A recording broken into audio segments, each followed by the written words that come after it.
Tamika had been on her feet for an hour, stirring the pot with her right hand, because her left arm was still wrapped from wrist to shoulder. And every time she reached for the cabinet above the stove, the stitches along her jaw pulled tight enough to remind her they were there. She had made Isaiah's favorite, oxtail, slow-cooked the way his grandmother used to make it, and she had started before noon so it would be ready when he got home. The dining room table was set. The candles were lit. She had even changed out of the oversized shirts she'd been living in for the past 6 weeks and put on an actual blouse. Isaiah came through the front door at 7:15. He looked at her. He looked at the table. Then he walked past the kitchen and into the bedroom without saying a word. Tamika heard the closet open. She set down the spoon and followed him. Isaiah was already lifting a garment bag from the hook on the back of the closet door, checking his phone with the other hand. His screen lit up, then went dark before she could see it. "There's food ready," she said. "I know, I can smell it." He laid the garment bag on the bed and unzipped it without looking at her. A pressed gray suit was inside. "I have a client thing tonight. Downtown, I should have told you earlier." Tamika put one hand on the doorframe. The surgical dressing on her left arm caught the light. 6 weeks ago, Isaiah had stood in a hospital corridor and told her he would never leave her side. She had believed him the way she believed in most things. Completely, without examining whether there was anything underneath the words. "How long will you be?" she asked. "Late. Don't wait up." His phone lit again. He pressed it face down against the mattress. Tamika stood in the doorway for another moment, watching him button the shirt he'd changed into. Then she went back to the kitchen, turned off the burner, and sat down at the table alone. She had been married to Isaiah Caldwell for 4 years. In the beginning, she used to joke that he had pursued her the way he pursued real estate. Patiently, strategically, and with complete certainty he would eventually win. He had first seen her hands in a jewelry advertisement for a boutique in Buckhead. Her left hand, specifically, curved around a strand of pearls against a white silk background. Isaiah had walked into the jeweler 3 times that week, before he found out she was one of the models for the campaign. He asked the store manager for contact information for the agency. He sent flowers before he called. He sent a handwritten note before he asked her to dinner. Tamika was 31, worked as a part-time beauty educator at a department store in Lenox Square Mall, and took commercial modeling jobs, hands and face, whenever the bookings came in. Her left hand had appeared in advertisements for 3 different jewelry brands, 2 cosmetics companies, and a nail care line that ran in national magazines. Her face had been used for a regional skincare campaign, and the in-store displays at the beauty counter where she worked. She was not famous, but she was recognizable to people who paid attention to those kinds of images, and Isaiah had been the kind of man who paid attention. They married in the spring, 2 years after he first sent those flowers. By the time of the accident, they had been talking about buying a house in Decatur. Tamika had been looking at listings. Isaiah had been running the numbers. It was the kind of future she had once been afraid to plan for too specifically, not because she doubted him, but because she had learned early that the things you plan for in detail are the things you grieve most precisely when they go wrong. She had no reason to suspect anything would go wrong. Isaiah had spent 2 years proving himself to her before she accepted the ring. He showed up. He listened. He made her feel like she was more than the hands in the photograph that first made him stop. She entered the evening of the accident, believing all of that completely. They had gone to dinner at a restaurant in Midtown, a birthday celebration for a mutual friend. Tamika wore a red dress and the pearl earrings Isaiah had given her for their anniversary. They were walking back to the parking garage after 11, laughing about something one of the guests had said, when Isaiah stepped off the curb between 2 parked cars without looking. Tamika saw the headlights first. The car was moving too fast for the intersection, running the red light from the cross street. Isaiah was 3 steps ahead of her, his back to it, no idea it was coming. Tamika didn't think. She ran the 2 steps between them, grabbed his arm, and threw all of her weight into pushing him back onto the sidewalk. Isaiah stumbled backward and hit the side of a parked SUV. The car clipped him on the shoulder. It hit Tamika on her left side. She didn't know the exact sequence of what happened after that. She remembered the impact. She remembered the pavement. She remembered hearing Isaiah's voice from somewhere above her, saying her name, saying it again, and then other voices that she didn't recognize. She remembered the sirens. Isaiah had a bruised shoulder and a cut above his eyebrow. He was treated and released. Tamika was in surgery within an hour. The left side of her body had taken the full force. The bones in her left hand and wrist were fractured in multiple places. Her left forearm was severely damaged. The surgeons told her parents that the impact, combined with how she had landed, had compromised tendons and nerve function in a way that would require extensive reconstruction and months of therapy. There were lacerations along the left side of her face from the impact and the pavement. Several of them were deep enough to leave scarring without reconstructive care. Her ribs on the left side were broken. Her shoulder required repair. Clarice, Tamika's mother, was in the waiting room before the surgery ended. Albert arrived 40 minutes after that. They had driven from Stone Mountain in the middle of the night, and neither of them left the hospital until Tamika was out of recovery. Isaiah cried when the doctors explained the extent of the injuries. He came to Tamika's room and stood at the foot of the bed, looking at the bandages wrapped around the left side of her face and down her arm to the fingers he had held on their wedding day. His voice broke when he spoke. "You pushed me out of the way," he said. "You didn't even think about it." Tamika looked at him from behind the gauze. "You were standing right in front of it." Isaiah sat beside her bed and held her right hand. He didn't say much after that. He didn't need to. The silence felt like a presence rather than an absence. Tamika closed her eyes while he was still sitting there, and she believed, in the way you believe something, when you are still in the first hours of a disaster, that the worst part was already behind them. The doctors were careful with the word years. They said it plainly and more than once. The reconstruction of her left hand would require multiple procedures, and the progress of each one would depend on how the previous one healed. The nerve damage might respond well to therapy or it might plateau. There was no way to know until they tried. The scarring along her face could be addressed with reconstructive work, but the process would take time and would not produce a complete restoration of what had been there before. Physical therapy would begin as soon as her body was stable enough to tolerate it. Tamika's manager at Lenox Square, Denise, called Clarice while Tamika was still hospitalized and asked what she could do. Her agency placed her bookings on hold and sent a card. The hand modeling work, the careful, specific use of her left hand in controlled lighting with expensive products arranged around it, would not be available to her while that hand was in surgical dressing, and the surgeons were still debating the second procedure. She understood what that meant. She did not say it out loud to anyone for several weeks. Isaiah brought her home to the townhouse they rented in Buckhead. He had arranged the bedroom so that she could reach what she needed without straining her arm. He drove her to follow-up appointments. He picked up prescriptions. He helped her dress on the mornings when the pain in her ribs made raising her right arm difficult, and she could not use her left arm at all. For the first 3 weeks, Tamika told herself that the marriage had proven itself in the worst possible circumstances and come out intact. Isaiah was there. He was present. He was doing the things he said he would do. What she noticed first was his eyes. When Isaiah looked at her now, his gaze went to her right side, her uninjured cheek, her right hand on the table, the unaffected shoulder. If the bandaging on her face shifted or the dressing on her arm needed changing, he turned his attentions elsewhere. He didn't do it aggressively. He did it the way people sometimes do things they don't fully realize they're doing, a small automatic adjustment that becomes a pattern before anyone names it. Tamika named it to herself around week 5. She didn't say it to him. He began staying late at the office. His real estate firm had 3 agents working under him, and he was the one who closed the significant deals. There had always been evenings that ran long. Now there were more of them. When Tamika asked, he described pressure, a commercial listing that was taking longer than expected, a buyer who kept changing requirements. She didn't doubt him.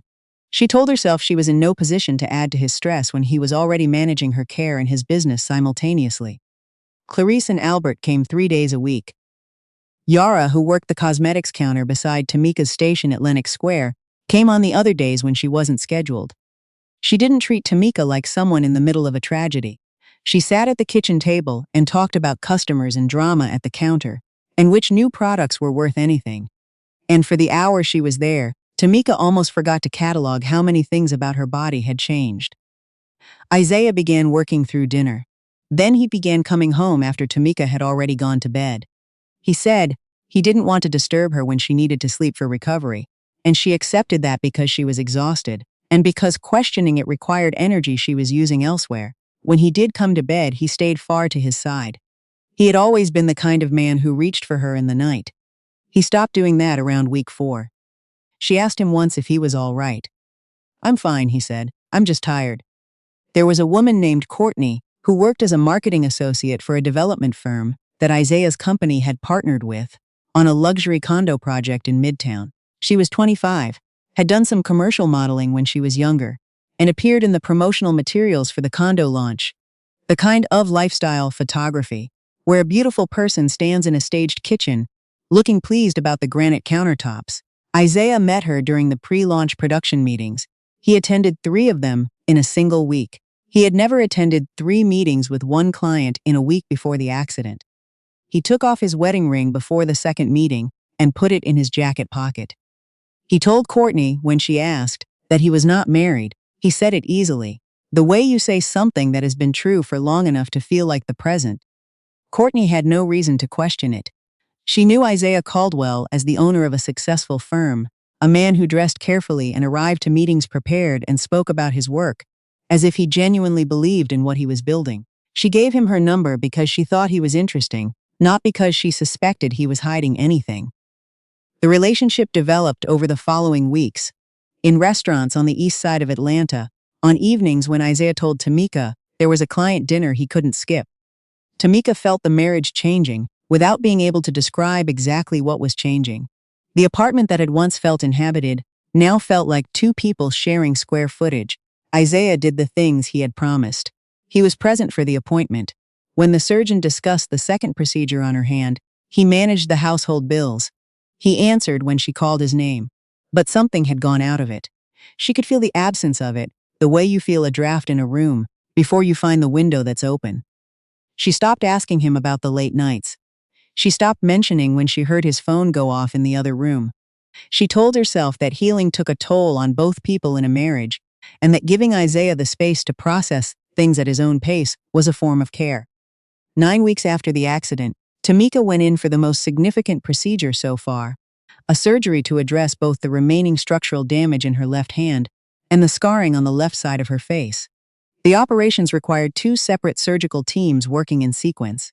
The combined time in the operating room was nearly 8 hours. Isaiah had said he would be there. The night before, he confirmed it. He was not there when she went into surgery. He was not there when she came out. He had sent a message to Clarice's phone at noon. "Something came up at the office. Tell her I'll be there as soon as I can." He arrived 2 hours after Tamika was in recovery. He stayed for 40 minutes. His phone buzzed twice while he was in the room. He stepped into the hallway to answer the second one and did not come back. Clarice sat beside Tamika's bed and said nothing about Isaiah's absence. Albert refilled her water cup and asked the nurse about the pain management schedule. Neither of them said what they were thinking. They didn't need to. When Tamika came home, she did not cook a special dinner. She did not set the table or light any candles. She sat on the couch with her left hand elevated on a pillow and waited for Isaiah to come home from wherever he was. He came in at 9. She asked if they could talk. He sat across from her at the dining room table and folded his hands on the surface and looked somewhere past her shoulder. "I wasn't there today," he said. "I know. You told me you would be." "I know. I'm sorry." She waited for something to follow the apology. He looked at the table. "Is there something you want to tell me, Isaiah?" He was quiet for a long moment. "I feel like every time I look at your hand, I remember that you did that for me, that I was the reason." He didn't finish the sentence. "I don't know how to be in this marriage right now. I feel like I'm drowning in guilt every single day." Tamika looked at him. Really looked at him. He was a man preparing to leave. She understood that in the way you understand something you have been avoiding understanding for weeks. "You're not drowning," she said. "You've been managing it fine." He moved out 3 weeks later. He asked for the divorce in the same even, considered tone he used when discussing real estate terms, and he offered as a gesture of good faith to cover 6 months of continued medical expenses. Her parents wanted her to fight for more. Her attorney advised her she could seek ongoing support given the circumstances. Tamika looked at the settlement documents and thought about the amount of energy it would cost her to continue fighting, while she was also trying to fight for the function of her left hand, and she signed. The divorce was finalized on a Thursday. On the following Saturday, Isaiah attended a rooftop event for the condo project launch, and a photograph from the evening appeared in an Atlanta lifestyle blog 3 days later. He was standing beside Courtney. Her arm was through his. He was not wearing a ring, but she recognized the jacket. It was the same one he had worn to their second anniversary dinner. She looked at the date on the blog post. She looked at the date of their first client conflict that had kept Isaiah late. She sat with those two pieces of information for a long time. Tamika moved back into her parents' home in Stone Mountain. Clarice converted the guest room and made sure the shelves were the right height for Tamika to reach without straining. Albert drove her to appointments. Yara came on weekends. It was not the life Tamika had planned for herself at 31, but it was the first time in months that she was not waiting for someone to come home. The recovery was slow in ways she had not anticipated and fast in ways she had. Her hand responded to therapy better than the surgeons had initially projected. By the 4th month, she had regained enough fine motor function to hold a makeup brush. The scarring on her left cheek and jaw would require additional treatment, but the reconstruction had gone well. A new surgical team at a reconstructive center in Midtown Atlanta took over her continuing care. One of the attending surgeons on her case was a man named Silas, who had a directness about him that Tamika appreciated. He described what was possible without overstating it, and when she asked difficult questions, he answered them instead of deflecting. Denise called in the 5th month and asked whether Tamika had any interest in coming back to the counter, even part-time, even for short shifts. She said the position was there whenever Tamika was ready. She did not put a deadline on it. Yara told her the same thing she had been saying since the beginning. The people who came back to that counter for Tamika came back because of how she talked to them, not because of what she looked like. You remember what everyone has tried and hated, Yara said. You ask them about their skin like you actually care what they say. That's the thing that kept them coming back. Tamika returned to the counter on a Tuesday in May.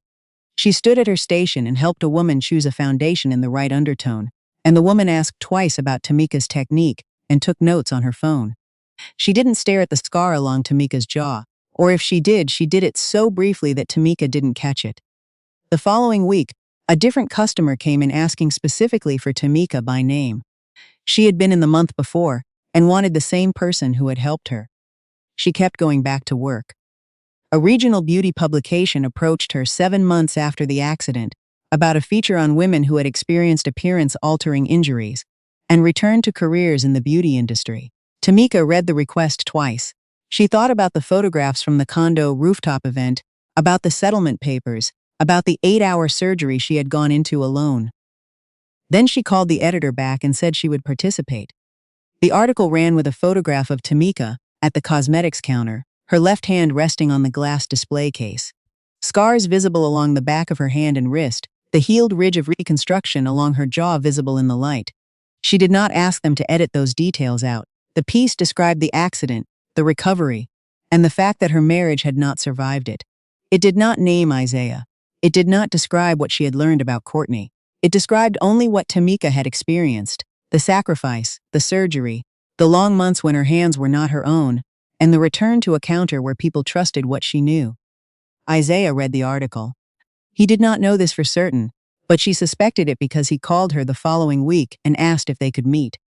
She let it go to voicemail. He called again. She listened to the message once and then deleted it.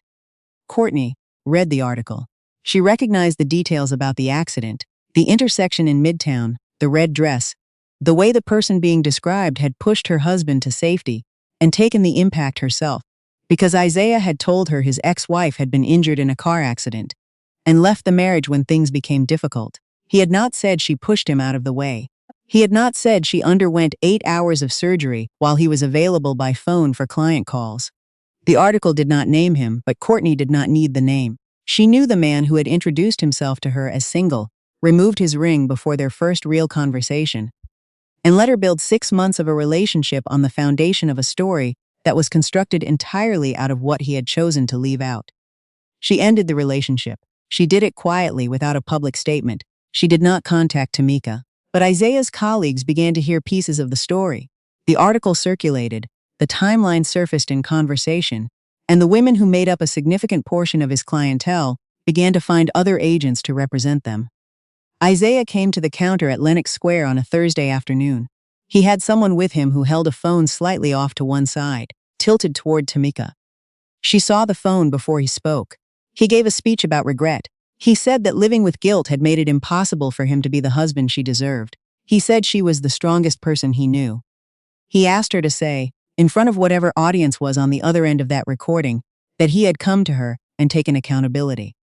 Tamika looked at him for a long moment. "You drove here to manage your reputation," she said. "That's not the same thing as coming here for me. And I think you know the difference." Isaiah started to speak again. She turned toward her next customer and let the conversation end without finishing it. Denise asked him to leave. He left.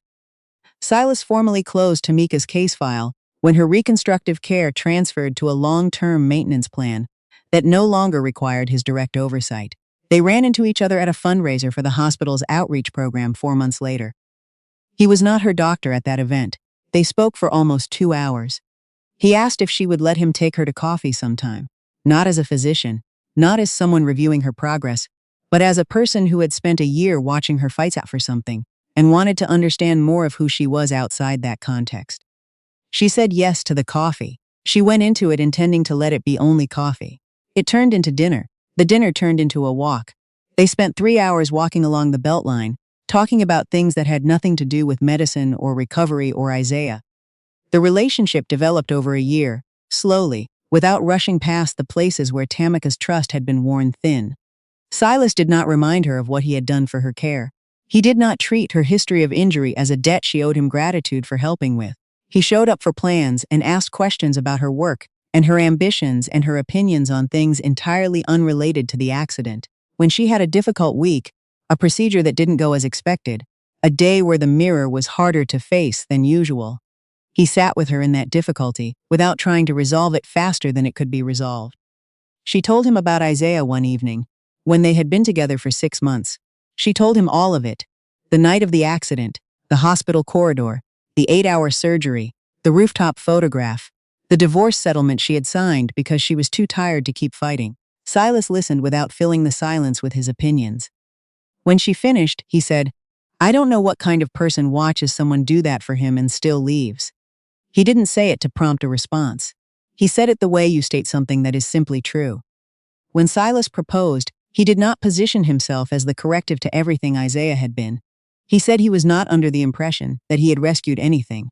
He said that Tamika had rebuilt herself, her hand, her career, her sense of what she deserved, without requiring anyone to do it for her. He said he would like to be present for the next part of her life, if she would let him. She said yes. They married on a Saturday in October. Clarice and Albert stood with their daughter in the ceremony hall, watching her walk in a dress she had chosen without worrying about whether it drew attention to the scars along her left side. Yara stood beside her. Denise attended with her husband. The people in the room were the people who had remained. Tamika held Silas's hands during the vows. Her left hand, the one with the surgical history written across its back in pale lines, the one the doctors had spent months reconstructing, the one that had once held jewelry and pearls under studio lights and now held something more permanent, was steady. A year into their marriage, Tamika and Silas established a small fund through his hospital to provide financial assistance to women whose appearance-related injuries had cost them their careers and whose medical needs were continuing past the point where insurance had run out. The idea came from the letters Tamika had received after the magazine article. Women describing how they had stopped going to job interviews, stopped being photographed, stopped going to places where people might look at them. She understood each of those letters from the inside.